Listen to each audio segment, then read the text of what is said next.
I don't know. I could go on about that, but yeah.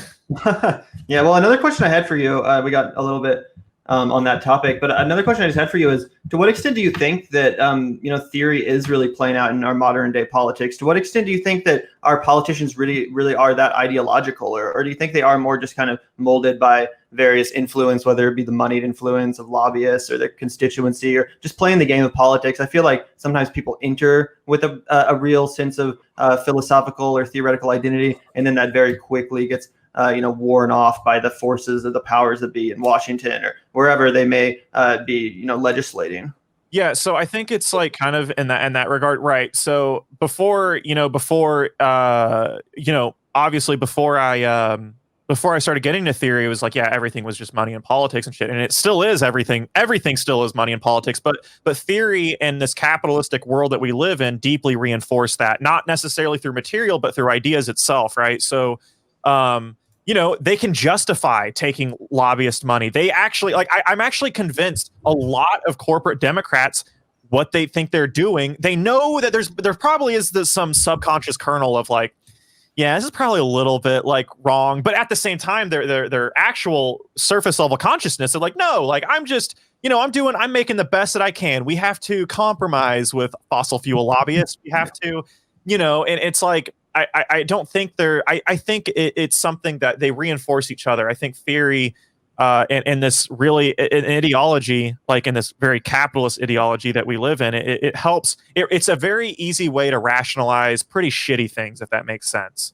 Yeah, I think on the flip side of that, though, and one of the things that we were talking about on another podcast was, the fact that theory is, while it's true that it can lead, people, who get really wrapped up into it to draw these broad revolutionary conclusions. But I think that, it presented correctly, it also can kind of open up people's minds and and making it like a part of working class politics in a way that people are like, no, you can fundamentally change your government. You can fundamentally change how society is structured, because I think that a problem in America and what influences so many people's politics is their just complete disbelief that the government is actually capable or that they of accomplishing anything, certainly nothing productive for them, and then is also capable of them, of the government reacting to anything that they would want, right? People just don't feel like they have a voice. They're completely disenfranchised.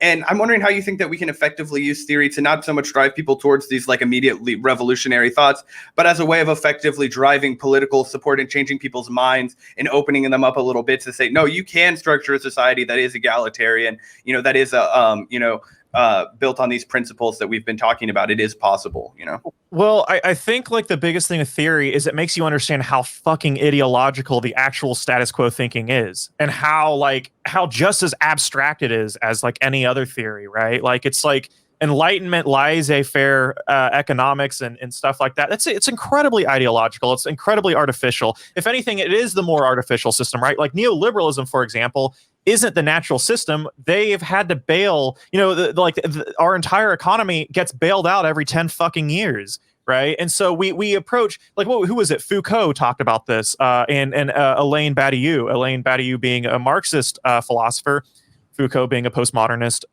And they talked about how, I think it was called emancipatory politics, where politics only works when it becomes nature. Right. So, for example, the idea of healthcare in the United States being private, to many people, young people, not necessarily, because the emancipatory plane is starting to change. Right.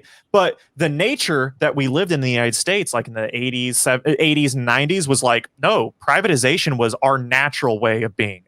Anything other than that was artificial and very ideological. Right. It was communism or it was socialism and stuff like that. So I think understanding theory from a more abstract lens kind of makes you think, you're like, holy shit, okay, this is also very deeply ingrained in a prior theory of the Enlightenment and other times and other forms of history. And so I think it at least adds more context to the already very deeply ingrained ideas that you have just being born in America.